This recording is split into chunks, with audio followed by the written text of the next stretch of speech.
It's a very compact gospel, from the story of the fig tree to cleansing of the temple to having faith in prayer to forgiving others when we pray. But the common theme to all of them is that Jesus is calling us to renewal, calling us to true worship. Mark tells us Jesus was hungry. Jesus is not hungry for figs. Jesus is hungry for our hearts, for our souls. He's hungry for true worshipers, not those who go through the motions. Just like a tree with, beautiful leaves, but if the tree doesn't bear fruit, that's not the purpose of the tree. Its purpose is to bear fruit. The temple, people were coming and going, doing whatever they're supposed to do to offer their sacrifices, but they were not offering their hearts to God.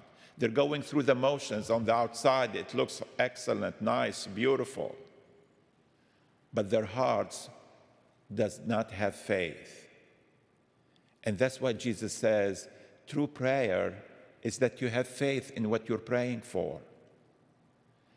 Have faith and act on that faith. Don't still act as if, you don't trust God will answer your prayer in His own will, according to His own will in His own time. But trust in God. Whatever you're praying for, God will answer it what's best for you and for everyone else involved. But again, if you're asking God to forgive you, shouldn't you be forgiving anyone else, those who have offended you? That's the true prayer that Jesus calls us to, the true form of discipleship.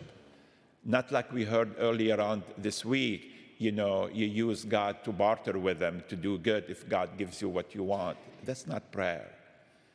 Prayer is not lip service. Prayer is not changing God's mind or telling God what to do.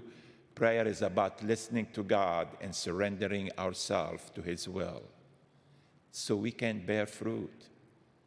Because without the fruit, everything else doesn't mean anything.